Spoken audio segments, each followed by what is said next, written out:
Ask our HPS board to come up, please, because we're going to have I'd like to take a picture before we introduce Nicholas Fairplay. We're going to have a ceremonial check signing. Do we have the ceremonial check? You're only getting a pretend check. Okay. Okay. Oh, it's over here? Oh, it's over here. Thank you.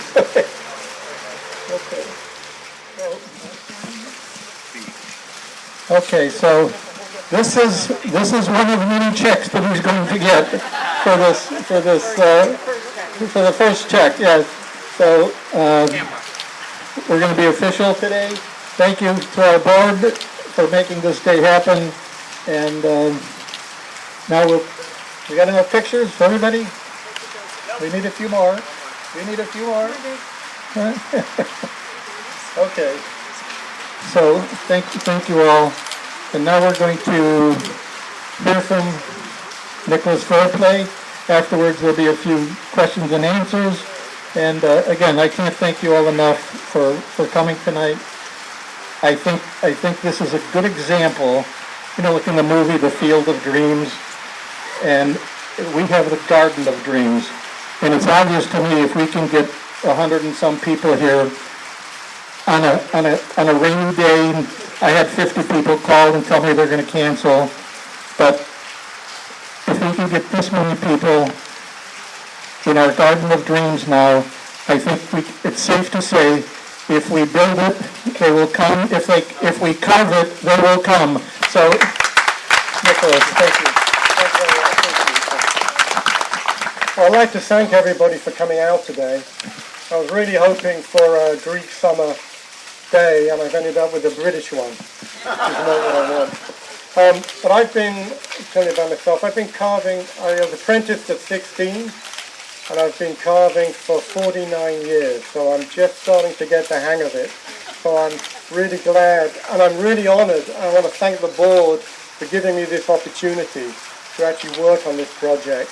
And I want to thank Lou for all of his hard work and patience, and actually Andy for his support. So it's a very exciting project. And I thought about it earlier, and I think it's been a long road. I think the first drawing of Thaddeus, the architect for the Parthenon, I did was around 7 years ago. So that's how long this project has been in the making. I don't know what else I can say apart from the stone we decided to go with was Indiana limestone for the relief, not the sandstone, because we can get a little bit more detail. And it's one of America's most durable limestones. It has a very high calcium content and therefore tends to get a little harder. Marble would have been nicer, but it just doesn't do well in the Cleveland climate outside. So if anybody has any questions, I'd love to ask any. I mean, we're looking at we're looking at about a year's work. I'll start off with a model.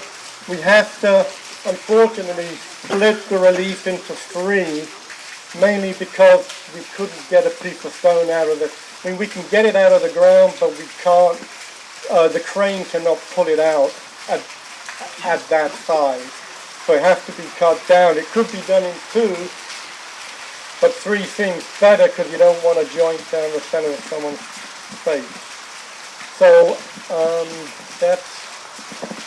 if anybody has any questions, I'd love to answer them. How many figures are there? It's about 32, but I was wondering if there's a little bit of space on the left and right, maybe we could squeeze one or more two in. With Greek, there's so many people, to put on there, and it tends to be on the right side are mainly the philosophers and mathematicians, and on the left are mainly artists and poets and a couple of generals. But unfortunately, there's too many to choose from, and Where would the names be? There are some of them written on the side, but they're not actually all on there. So I think we might have to add a few of the names on there. And Could it be numbered and then the list of yeah, it'd be names? nice. Actually, that's a very good idea. It'd be nice so that when you look at it, you know sort of who they are.